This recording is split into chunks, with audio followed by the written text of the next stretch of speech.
Nah, bahkan sang pelapor tersebut yaitu akan membacakan surat terbuka yang ditujukan kepada Presiden Joko Widodo langsung. Ini pasti Roy Suryo pasti akan dakdikduk ya mendengar berita ini.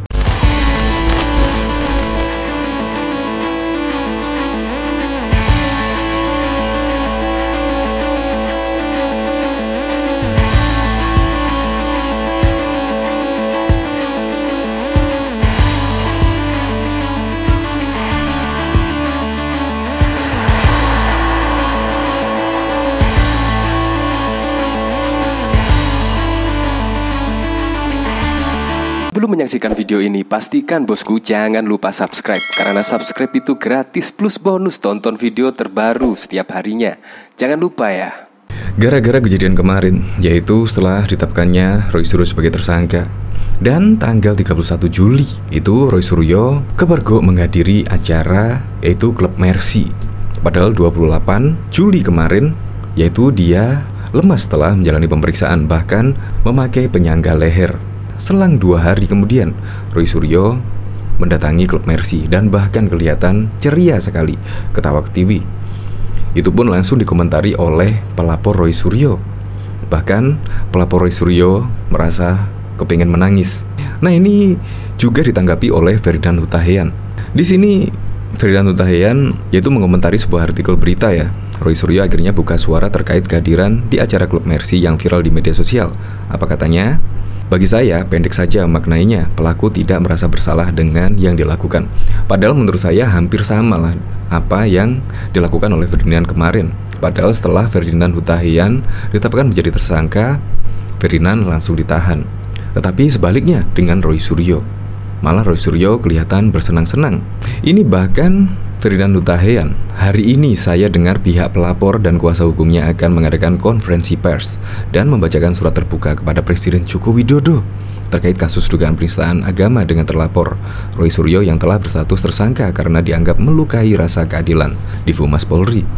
Ya jelas lah, seharusnya ya menahan dulu lah, tidak mengikuti kegiatan Klub Mercy dulu lah, sehingga tidak membuat netizen berspekulasi semacam ini. Entah maksudnya apa Roy Suryo mengikuti Klub Mercy tersebut, padahal juga masih memakai penyangga leher. Seharusnya ya ditahan dulu lah, biar tidak menjadi kehebohan di dunia maya ini. Bahkan Ferdinand Hutahian jelas geram lah dengan tingkah laku Roy Suryo ini. Kelihatan ketawa ke TV malahan. Bahkan tidak hanya itu saja, status tersangka Roy Suryo touring Mercy, Ferdinand Hutahian menyakiti rasa keadilan publik dan tamparan ke polisi. Nah, bahkan Ferdinand Hutahian juga diundang oleh pelapor untuk menghadiri konferensi pers dan pembacaan surat terbuka dari pelapor umat Buddha yang ditujukan kepada Presiden Joko Widodo hari ini. Tapi saya putuskan untuk tidak hadir supaya tidak ada kesan saya sedang balas dendam menggunakan panggung pihak lain. Saya dukung teman-teman umat Buddha. Nah, bahkan sang pelapor tersebut yaitu akan membacakan surat terbuka yang ditujukan kepada Presiden Joko Widodo langsung.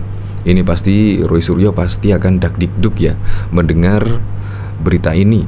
Nah, ini bahkan Ferdinand Hutahian juga berpesan ya, saya berpesan kepada pelapor umat Buddha agar dalam pernyataannya mendesak Polri supaya berkas perkara Roy Suryo segera dilimpahkan ke Kejaksaan Republik Indonesia dan Jaksa Penuntut Umum segera menahan dan mendakwa Roy Suryo di pengadilan. Saya percaya jaksa akan menahan RS demi keadilan di Humas Polri. Semoga lah kasus ini bisa ditangani dengan seadil-adilnya ya. Ada yang keringat dingin nih gara-gara penyangga leher naik Mercy. Katanya minggu ini mau masuk bengkel. Yang masuk bengkel orangnya atau mobilnya kira-kira? Ya, untuk lebih lengkapnya simak berita berikut ini, Good News Indonesia. Video yang memperlihatkan Roy Suryo tertawa bersama koleganya dalam acara Mercedes SL Club Indonesia tengah menjadi sorotan. Video itu muncul setelah Roy Suryo menjalani pemeriksaan sebagai tersangka kasus meme stupa candi Borobudur dan berujung tidak ditahan. Dalam 2 kali pemeriksaan tersangka di Polda Metro Jaya, Roy Suryo keluar ruang penyidik dengan kondisi sakit. Video viral Roy Suryo yang tertawa lepas itu direspon oleh pelapor kasus tersebut. Kalau dari sisi kita, dari umat Buddha, begitu melihat mau nangis saja rasanya sedih, kata pengacara Kevin Bu, Hirna Sutana, selaku pelapor Roy Suryo saat dihubungi pada Selasa 2 Agustus 2022. Irna mengatakan pihaknya selama ini bersikap kooperatif atas penanganan kasus yang menjerat Roy Suryo. Dia mempertanyakan penyidik yang tidak menahan mantan Menteri Pemuda dan Olahraga Menpora tersebut karena berkaca pada status penistaan agama yang lain, para tersangka bisa ditahan. Kita berkaca pada kasus penistaan agama bahwa tersangka itu semuanya langsung ditahan. Kita juga legowo itu kewenangan penyidik untuk tidak menahan. Walaupun itu mencederai keadilan. Kenapa? Karena di sisi lain itu penetapan hukumnya saklek, tapi pas di sisi kita ya manut. Kita itu proses hukumnya, tapi diperlakukan beda proses hukumnya, ucap Irna. Irna mengaku pihaknya turut berempati atas kondisi kesehatan Roy Suryo yang sempat sakit setelah diperiksa. Namun video Roy Suryo yang tengah tertawa lepas itu dianggapnya sebagai bentuk ketidakadilan penanganan kasus dari kepolisian. Kita tuh sebetulnya manut hukum. Ini kan sudah jelas-jelas bahwa perlakuan hukumnya beda. Nih, terus yang harusnya menista agamanya ditahan, tapi ini nggak ditahan, ujarnya. Kita fan-fan aja. Mungkin dia sakit. Kita juga punya welas asih melihat dia dipopong dan lehernya pakai penyangga. Tapi pas tadi pagi kita lihat cekakak-cekiki ikut touring-touring itu sebenarnya telah mewakili kita tentang ketidakadilan itu, tambahnya. Lebih lanjut, Irna menyebut pihaknya juga akan mengirimkan surat terbuka kepada Presiden Joko Widodo hingga Kapolri Jenderal Setio Sigit Prabowo. Dia meminta penegakan hukum yang setara dalam kasus Roy Suryo. Iya, rencana besok kita akan press conference. Kita akan bacakan surat terbuka kita kepada Bapak Presiden, kepada Bapak Menko Polhukam, kepada Bapak Kapolri. Kita mau menanyakan mengapa ada beberapa penerapan hukum yang berbeda. Kita hanya perlu penjelasan itu, imbuhnya. Video yang memperlihatkan Roy Suryo tertawa bersama koleganya dalam acara Mercedes SL Club Indonesia viral di media sosial. Polisi buka suara sambil menjelaskan terkait alasan mantan Menpora itu belum ditahan di kasus meme stupa Candi Borobudur. Bahkan diketahui sebuah viral video media sosial yang menampilkan Roy Suryo hadir dalam acara komunitas Mercedes-Benz Indonesia. Ia juga meminta maaf kepada pihak kepolisian atas kehadirannya kala statusnya yang kini menjadi tersangka kasus meme stupa Candi Borobudur. Mohon maaf jika kehadiran singkat saya di acara MBSL hari Minggu 31 Juli kemarin menjadi tidak berkenan bagi pihak-pihak tertentu, terutama Kepolisian Republik Indonesia, karena saya masih dalam status TSK, jawab Roy Suryo dalam keterangan yang disampaikan oleh pengacaranya Elsa Sharif pada Rabu 3 Agustus. Meskipun demikian, Roy masih membenarkan kehadirannya dalam acara tersebut, bahwasanya ia tidak sampai bepergian keluar kota. Meski sebenarnya saya tidak melakukan perjalanan keluar kota, apalagi keluar negeri, ujarnya.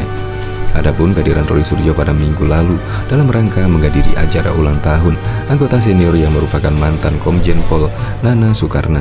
Kehadirannya saya di sana adalah sebuah apresiasi kepada salah satu anggota senior MBSL yang saat tersebut mengadakan syukuran hari kelahirannya, yakni Bapak Komjen Pol Purnawirawan Nanan Soekarno, yang dilanjutkan dengan acara doa bersama, tuturnya. Penyidik Polda Metro Jaya resmi menetapkan mantan Menteri Pemuda dan Olahraga Menpora Roy Suryo sebagai tersangka terkait kasus dugaan penistaan agama dengan penyebaran meme stupa Borobudur. Roy terbelit kasus hukum usai unggah meme stupa Candi Borobudur mirip dengan Presiden Joko Widodo di akun Twitternya KRMT Roy Suryo 2.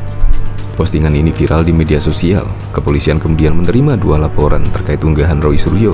Adapun pelaporan atas nama Kurniawan Santoso dan Kevin Bu.